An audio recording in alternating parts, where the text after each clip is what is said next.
winning tips and techniques. And it's all designed to help you become a better bass angler. This is the Gander Mountain Invitational Pro-Am Bass Tour, brought to you by Dodge Trucks, Mercury Marine, Triton Boats, and Rapala Lures.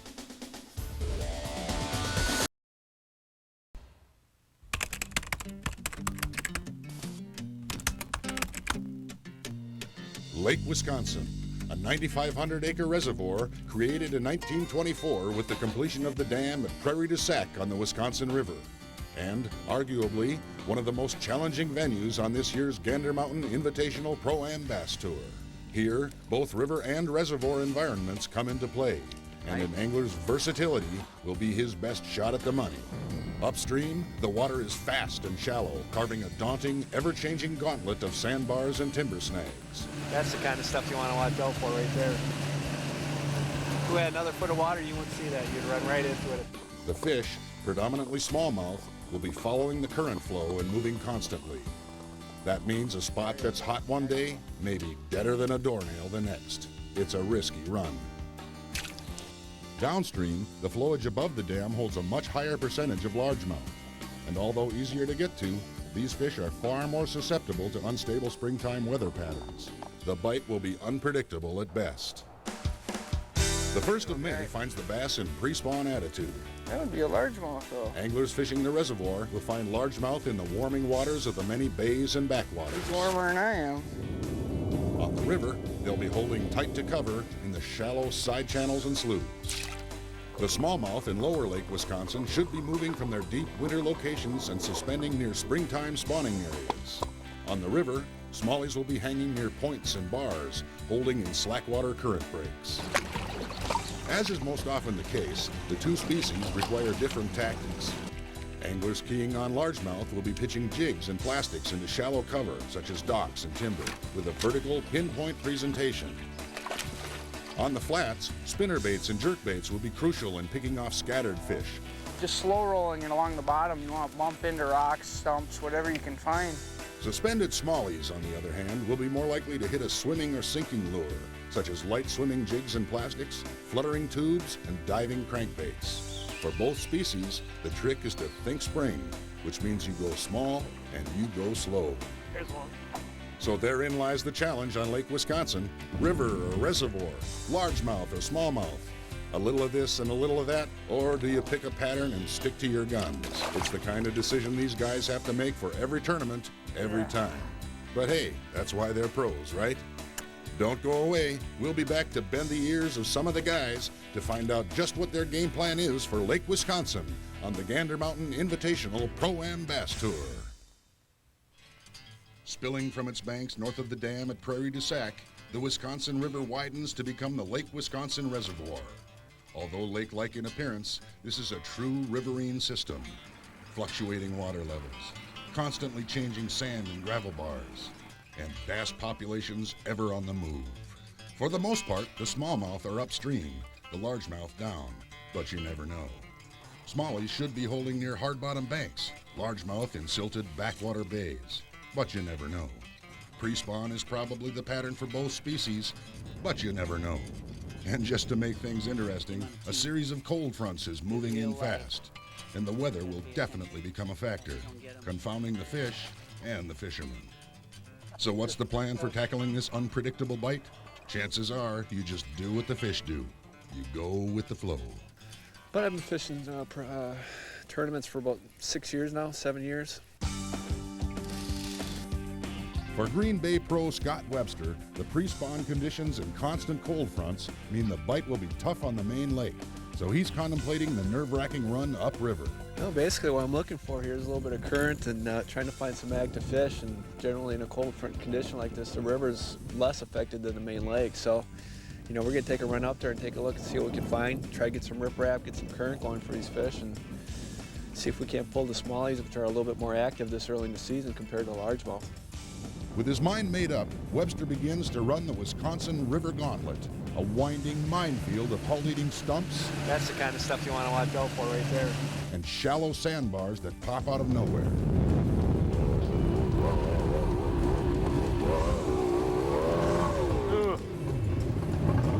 Finally, surviving the trip and reaching the dam at Wisconsin Dells, Webster likes what he sees. Got the good current up here, that's important. Water temperature's good. Just trying to find some good riprap in here and see if those fish are up here. Webster decides to work the banks and riprap areas with diving crankbaits and a unique, super aggressive jerkbait presentation. You know, the fish will usually hit when you pause. You'll make the jerk, the bait will move, and then when it's sitting there, that's when that bass will come up and just, you know, take the bait. But it's the diving crank that finally pays off.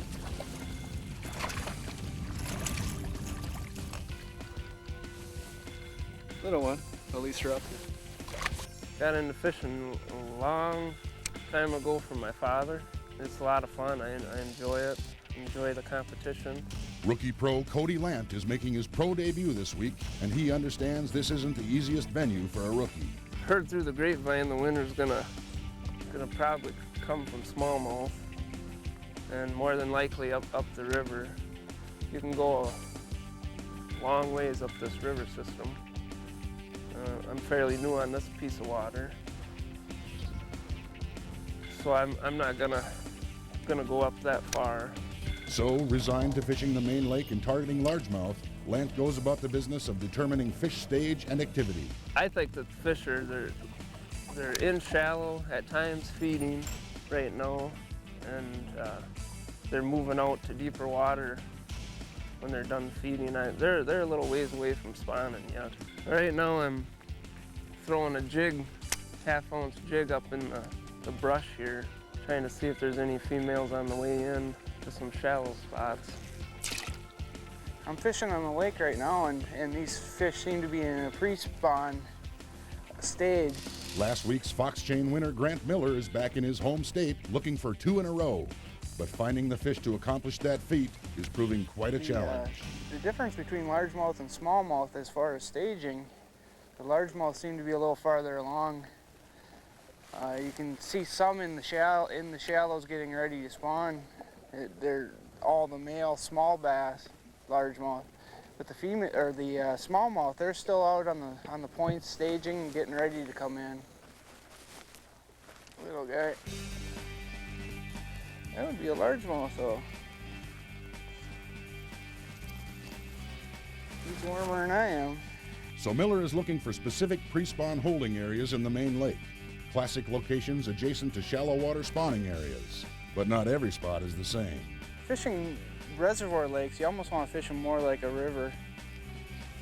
As an inland lake, you'd probably be fishing more weed beds, inside weed lines, outside weed lines. Whereas our reservoir, you're kind of keying more on, you've got stumps, you've got rock piles. You do have weeds, but they don't play quite as big a part as they do on an inland lake. Once the spot is found, Miller's using a number of search lures to efficiently cover areas he thinks may be holding fish. Rattling rapplers and spinnerbaits are the tools of choice. I've been getting a lot of fish on a spinnerbait, quad spin it's called. Just slow rolling it along the bottom. You want to bump into rocks, stumps, whatever you can find.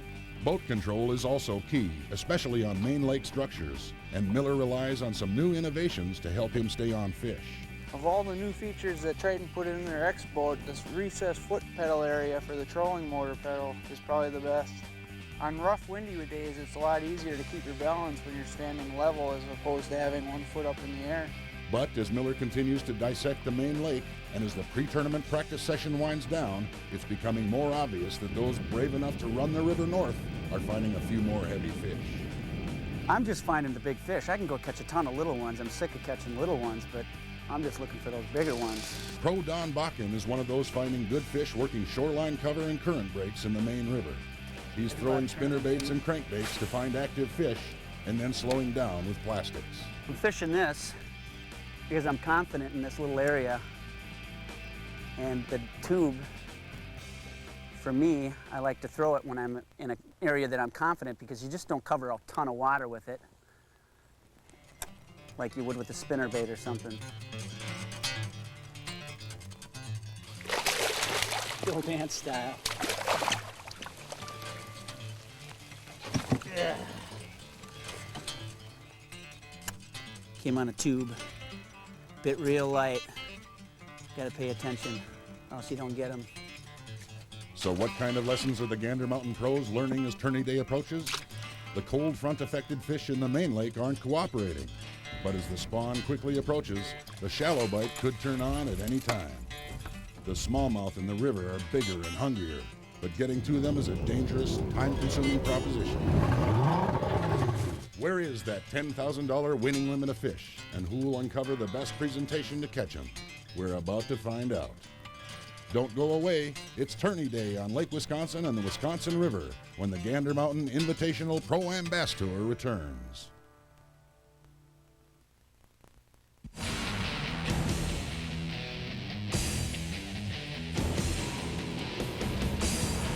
It's tournament day on Lake Wisconsin and the Gander Mountain Invitational Pro-Am Bass Tour. Practice is over and the patterns are defined. Now it's time for the bass and the bass pros to deliver. This day will come down to one major choice.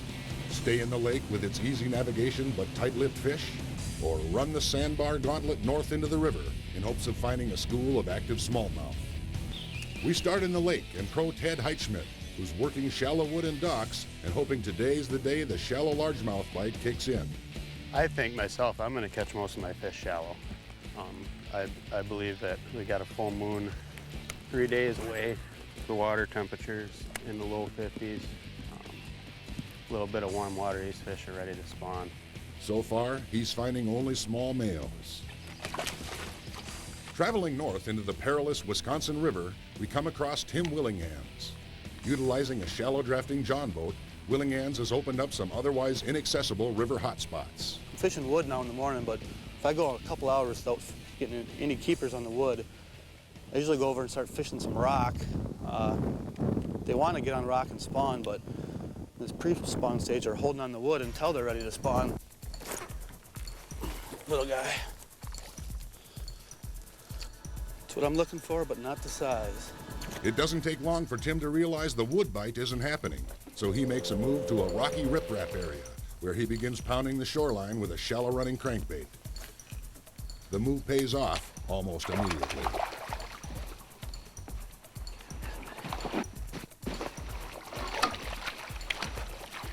Oh, there we go, baby.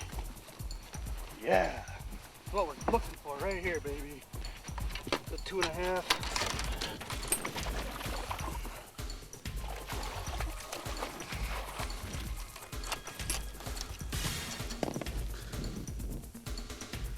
Typical fat Wisconsin River smallie right there. It looks like Willihnganz is getting the river smallies dialed in, while back down in the lake, our attention is zeroed in on one shallow spawning bay called Gallus Slough. We're back in a northern exposed bay here where we've got a weed choke area right in here, and the guys are fishing horizontal. This here's a real good spawning area for largemouth bass back in here, and I'm sure that at least the male should be back in here staging, and there's got to be females somewhere close around here. A quick survey of the boats in the area proves the bite is picking up, and in veteran pro Bob Blosser's boat, the action is downright fast and furious. For weight, it's probably going to take 19, 20 pounds to win this. It's going to be a little tougher with some of these guys fishing by themselves. You know, they don't have the extra line in the water, but normally it's anywhere from 15 to 20 pounds on this lake to win and get a check, win a tournament. This is what we're here for. They got to get a little bigger yet. Not. You're going to get one shot. Yeah, here he comes. It's all yours, man. All right, get him in the boat. Nice fish. Yes. That's what we're looking for. These guys. Beautiful. Beautiful. With the shallow largemouth cooperating, the lake is looking like a good choice. But upriver, the smallmouth will not be outdone, and Tim Willihnganz continues to contact nice fish. There we go. Thank you, Normie. Tag. Another decent smallie. Tim's a little further up the river now. He's moved up to another location. He's fishing another rock ripped area along the banks. They're all real nice 3-pound, 3.5 pound fish that he has. So he's got a good sack going for him right now. We did just talk to Guy Thistle and his partner. They have a limit of fish. They're heading back to the weigh-in right now. They had approximately 16.5 pounds, all smallmouth, and they were also caught up here on the upper Wisconsin River. So the guys are bringing in some pretty good fish today.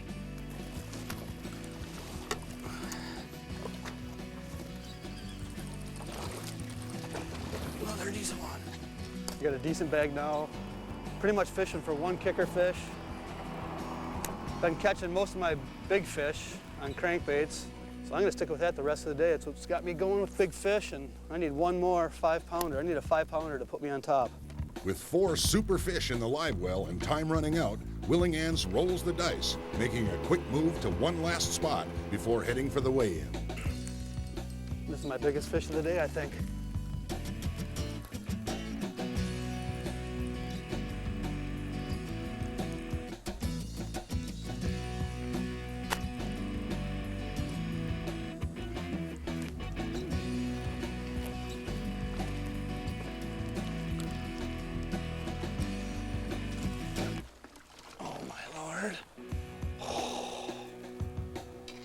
Sir.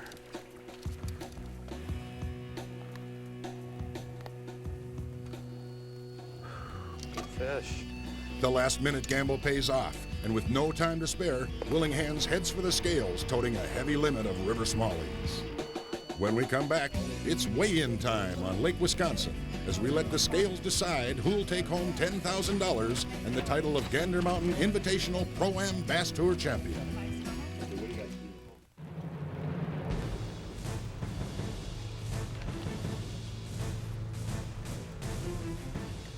Welcome back to the Gander Mountain Invitational Pro-Am Bass Tour. As the field bags its Lake Wisconsin bounty, the Gander Mountain scale starts separating the cream of the crop. These guys are playing for $10,000 first place guaranteed money. Early in the festivities, pro Brandon Clemens hefts a solid bag of river smallies to the scale. 1542 is the lock. You got a big fish over 4? Russ Cable also found a nice nest of river smallmouth, and he takes over the early lead. 1582. Now unofficially first place. 1582. But that lead is short-lived as the very next angler, Guy Thistle, sets the mark to beat. Oh, now new leader, right? 1764. You got a big fish? 17.5 pounds will be hard to overcome, especially with the lack of big fish coming in. But pro Jim Murthen found one, a 4.9-pound largemouth that takes big fish honors. Down at the docks, Tim Willihnganz bags up his beautiful limit of river smallmouths and heads for the scales. We'll get him, Tim. Some nice fish in there. Back on stage, pro Doug Jamrock weighs a nice limit. 1525 is the lock. You got a 5-pounder you want to weigh or something close to? Okay, let's weigh it. Jamrock will take 6th. Willihnganz is next. He needs nearly 18 pounds to knock Guy Thistle off the lead. Ooh, I like the looks of this. Them all smallies? Yes, sir. All righty. What do you got, Steve? New leader, unofficial. 1806. Let's hear it for him. Now, you got a big fish you want to weigh? One by one, the remaining pros take a shot at Willihnganz's mark. And one by one, they come up short, until only Larry Hildebrandt remains. And he has a heavy limit. Larry, I'm the winner! You think you got the winning bag? Nope. If you're close, though, you're going to get in there, aren't you? 1627 is going to get you in there. A pound and a half short. Hildebrandt will settle for 3rd, giving Tim Willihnganz the Gander Mountain Invitational Pro-Am Bass Tour Lake Wisconsin title. I want to congratulate you. You did a great job. I started the day flipping deep wood with tubes. After about an hour or two, fish just weren't the size I was looking for. I was catching fish, but I was just going for the win, going for 3-pounders. Moved upriver, started fishing a little bit of rock. After about 15 minutes of fishing rock, I realized that's the way to go. Caught multiple fish on crankbaits, tubes, but the main lure with all my big fish was the Berkeley Gulp. I rigged it unweighted on 10-pound line with a 3/0 Ultra Point wide gap hook. That was the key. Unweighted, very slow, dead sticking it. Smallies would come up and they would literally engulf it and start running with it. I lost one fish all day on it. Phenomenal bait. Unbelievable. The no action is the key. Congratulations, Tim, on your first Gander Mountain Invitational Pro-Am Bass Tour title and the $10,000 top prize.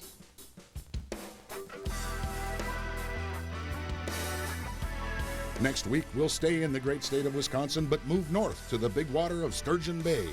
This is fabled giant smallmouth territory, and the Gander Mountain pros will give us a hardcore lesson in finding and catching early season Great Lakes smallies. It's the kind of action you only get with the toughest game fish in fresh water, so don't miss it.